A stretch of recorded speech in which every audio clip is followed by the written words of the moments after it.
Hi, welcome to Truth or Dare. Today we're going to have three questions and one dare, a really scary one, but you'll have to wait until the end. As for the question, if I remember correctly, the first one was Oliver Neumann, and he asked if the fact that I've learned philosophy in university had affected my writing. And I want to say that the time in which I've studied philosophy in university was really maybe the most prolific time I had in my writing career. I was 21 at the time, and basically I think reaching university and interacting with all kinds of ideas and thought was something that had sent me writing stories all the time. I think that the field in philosophy that had interested me the most was logics, and I've also studied math, so I've kind of encountered the same ideas both from the math side and from the philosophical side, and I really loved paradoxes. And I think that the thing that I love about paradoxes is that they kind of they put some kind of a border or tell us, what we don't know. They kind of break this kind of feeling of omnipotence or a great knowledge that people have.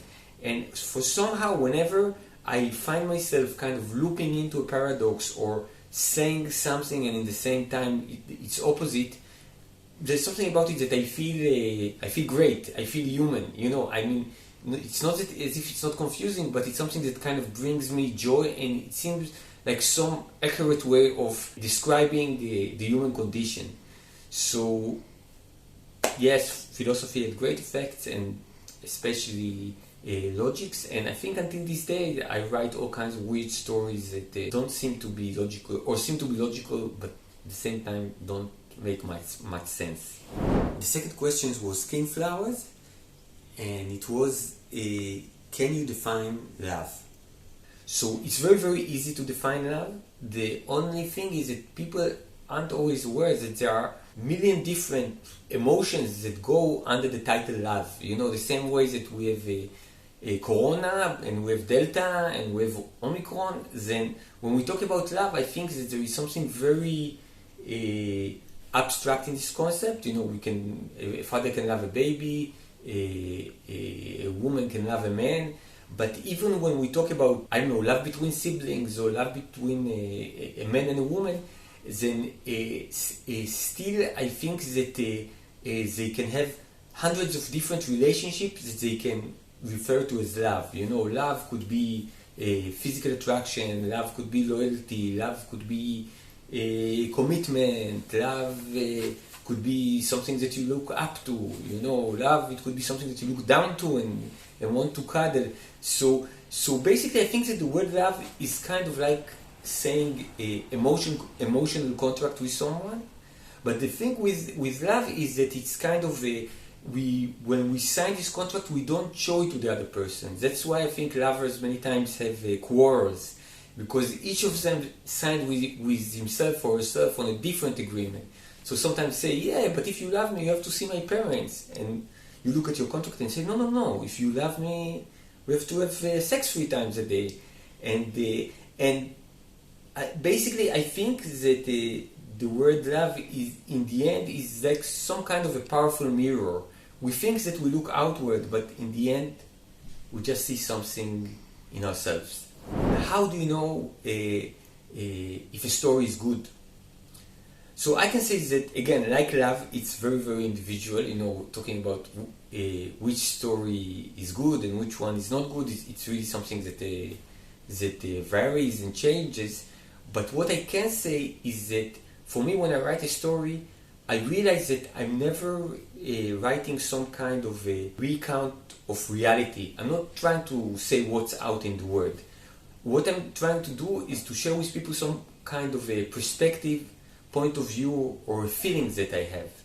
And when I write a story, the thing that I ask myself, is it true? Like, does it really feel this way? Or did I create something that seemed aesthetically nice or intellectually impressive, but I don't think that this sensation, this perspective really exists in this world. And if I don't think that this is real or truthful, then for me the story can never be good.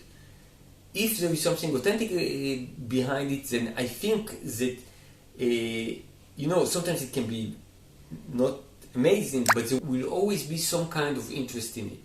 This idea or feeling that you see something through someone else's eyes. And now, the dare.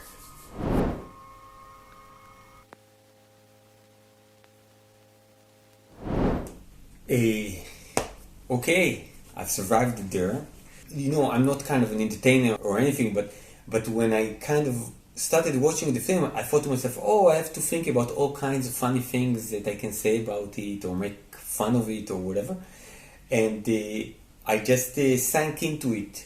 It's repetitive, it's not clear, it has noise that kind of can drive you a little bit crazy, but at the same time you really feel that it shows some kind of an angle about this world. It tells you something, and this kind of brings me back to my answer about what makes a story good. It's like when I see this movie, I feel that I'm inside a very, very strange entity's mind, looking at time flowing, at things changing, at focusing at some things, not focusing at other.